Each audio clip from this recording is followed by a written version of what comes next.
ఓం నమో నారాయణాయ. ప్రజెంటు మనమైతే బస్సులో తిరుమల కొండపైకి అయితే ఎక్కుతున్నాం. తిరుమల కొండ ఎక్కేటప్పుడు అటు ఇటు సీనరీస్ అందాలను చూస్తూ మనం వెంకటేశ్వర స్వామికి వచ్చే ఆదాయాన్ని అసలు ఎవరు లెక్కిస్తారు, ఎలా లెక్కిస్తారు, ఎవరు దానికి అర్హులు, ఎలా అప్లై చేసుకోవాలి, లెక్కించాలి అంటే ఈ విషయాలన్నీ మాట్లాడు. తిరుమలలో శ్రీవారి ఆదాయాన్ని లెక్కించే సేవనే పరకామణి సేవ అని అంటారు. దానికి సంబంధించినటువంటి బిల్డింగ్ అయితే మనం వెంగమాంబ అన్నప్రసాదానికి వెళ్తాం కదా, దానికి ఆపోజిట్లోనే మరియు కోనేటికి ఆపోజిట్లో, ఈ రెండిటికి ఆపోజిట్లో ఉంటుంది ఈ పరకామణి సేవ బిల్డింగ్. ఆ తిరుమలేశుని ఆదాయం రోజుకి కోట్లలోనే ఉంటుంది. సుమారుగా 3 నుంచి 4 కోట్ల వరకు ఉంటుంది. స్వామివారి హుండీ, మెయిన్ హుండీ ఏదైతే ఉందో దాన్ని కార్పస్ హుండీ అంటారు. అది ప్రధాన ఆలయానికి ఉత్తర మూలలో ఉంటుంది. అయితే భక్తులు వేసే ఇంత ఆదాయాన్ని లెక్కించడానికి టీటీడీలో శాశ్వతమైన ఉద్యోగస్తులైతే లేరు. మరి ఎవరు లెక్కిస్తారు చూద్దాం. ఈ ఆదాయాన్ని లెక్కించడానికి అర్హత కలిగిన వారు ప్రభుత్వ రంగ బ్యాంకులు, ప్రైవేటు రంగ బ్యాంకులు, కేంద్ర ప్రభుత్వ లేదా రాష్ట్ర ప్రభుత్వ ఉద్యోగులకు చెందిన భక్తులు. అది కూడా మగవారికి మాత్రమే. ఎటువంటి ఆరోగ్య సమస్యలు లేకుండా, మానసిక స్థితి బాగా ఉండి, పురుషులు 35 సంవత్సరాల నుండి 60 సంవత్సరాల మధ్య పురుషులకు మాత్రమే దీనికి అప్లై చేసుకోవటానికి అర్హులు. అయితే ఈ అప్లికేషను ఆన్లైనా ఆఫ్లైనా అని మీకైతే డౌట్ రావచ్చు. ఇది కంప్లీట్గా ఆన్లైన్ ప్రాసెస్. సేవ చేయటానికి ముందు 8 రోజుల ముందు పరకామణి సేవ కోసం దరఖాస్తు చేసుకోవాలి. ఒకవేళ అంతకు ముందు కానీ పరకామణి సేవలో పాల్గొన్న భక్తులకైతే 90 రోజుల్లోపు మళ్ళా సేవకైతే అనుమతించరు. 90 రోజులు దాటిన తర్వాత మళ్ళా అప్లై చేసుకోవాలి. ఈ డబ్బులు లెక్కించడానికి చేసే సేవ మనం దరఖాస్తు పెట్టుకునేటప్పుడు కానీ లేదా సేవకు వెళ్ళేటప్పుడు కానీ తప్పనిసరిగా ఆధార్ కార్డు మరియు ఎంప్లాయ్ ఐడి కార్డు తప్పనిసరిగా తీసుకువెళ్ళాలి. ఈ సేవ చేసిన భక్తులకు ఒక్కొక్కరికి 10 రూపాయలకి 3 లడ్డులు లేదా 25 రూపాయలకు 4 లడ్డులు మరియు మెయిన్ ద్వారం నుంచి దర్శనానికి అనుమతిస్తారు. సాధారణంగా ఈ సేవకు వెళ్ళేటటువంటి భక్తులు యూనిఫాము వైట్ పంచె కానీ వైట్కి సంబంధించిన డ్రెస్సులు కానీ వేసుకొని వెళ్తారు. తిరుమలలో వరాహస్వామి విశ్రాంతి గృహం ఎదురుగా ఉన్న శ్రీవారి సేవా సదన్ 2లో భక్తులు తమ బుకింగ్ రసీదుతో రిపోర్టు చేయాల్సి ఉంటుంది. సేవ చేసిన తర్వాత చివరి రోజున లడ్డులు కానీ ఆ దర్శనం కానీ అనుమతిస్తారు.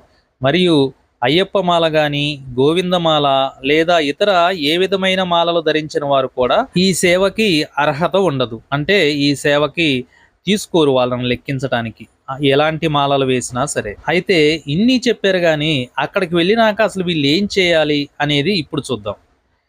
శ్రీవారి కార్పస్ హుండీ ఓపెన్ చేయాలి. ఫస్ట్ మెయిన్ ఆ హుండీ ఏదైతే ఉందో దాన్ని ఓపెన్ చేయటం, డినామినేషన్ ప్రకారం కరెన్సీ నోట్లు లేదా నాణ్యాలు వాటి యొక్క పునర్వ్యవస్థీకరణ మరియు విభజన దేనికి దానికి సపరేట్గా డివైడ్ చేయటం, విలువైన ఆభరణాలు వస్తువులు భక్తులు వేస్తారు కదండి, వాటి యొక్క వాల్యూ తగ్గకుండా జాగ్రత్త పరచటం, మరియు ముడుపులు ఉంటాయి కదా, ఆ ముడుపులను గుర్తించి వాటిని విప్పటం, బంగారం ఆభరణాలు, విలువైన రత్నాలు, రాళ్ళు, కిరాణా సామాన్లు ఏవైనా సరే మూసి ఉన్న బ్యాగులను ఓపెన్ చేసి పెట్టడం. ఈ విధంగా స్వామివారికి భక్తులు వేసినటువంటి ధనాన్ని లెక్కించడం జరుగుతుంది. అయితే అప్లై చేసుకోవటానికి మనం ఏ వెబ్సైట్కి వెళ్ళాలి అనుకుంటున్నారా?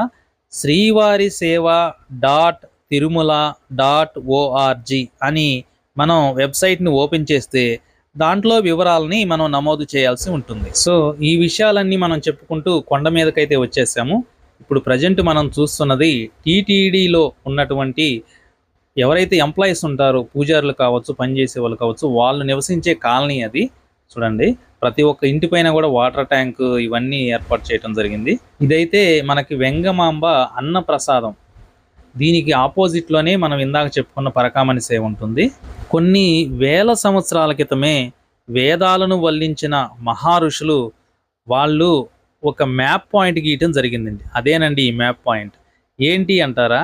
మనకి ఈ శేషాచలం కొండల్లో తిరుపతి ఒక్కటే అని చాలామంది అనుకుంటాం. నాకు కూడా తెలియదు ఈ మ్యాప్ చూసిందాక. కానీ శేషాచలం కొండల్లో 5 పవిత్రమైన పుణ్యక్షేత్రాలు ఉన్నాయి. వాటి యొక్క మ్యాప్ పాయింట్ వివరాలు ఇవన్నీ. ఫస్ట్ శ్రీశైలం దగ్గర నుంచి తీసుకుంటే, first Srisailam, second Tripurantakam, third Mahanandi, fourth Ahobilam, fifth Tirupati.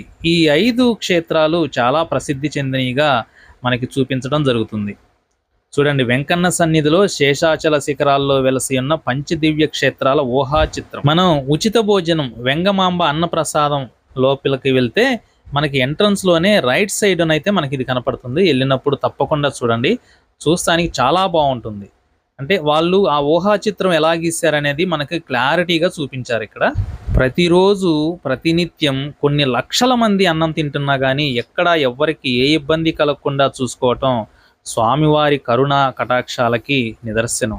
Main టెంపుల్కి ఎదురుగా ఉన్నటువంటి ఆంజనేయ స్వామి టెంపుల్ అండి, అది మనకు కనపడుతున్న గోపురం.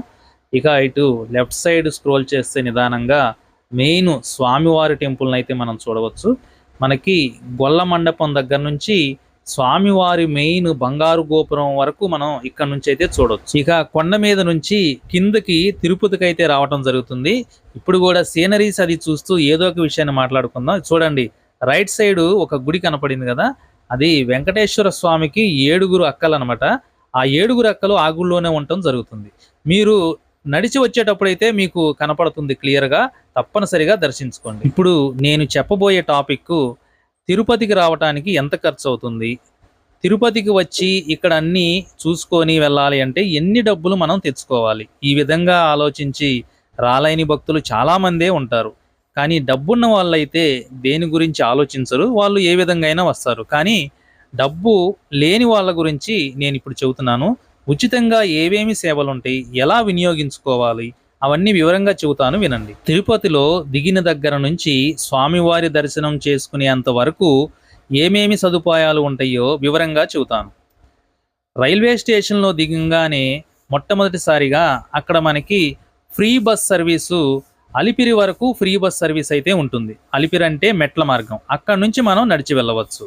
ఆ మెట్ల మార్గం దగ్గర స్టార్టింగ్లోనే మన లగేజ్ని ఉచితంగా కొండ మీదకి తీసుకువెళ్ళేటటువంటి సదుపాయం అయితే ఉంటుంది.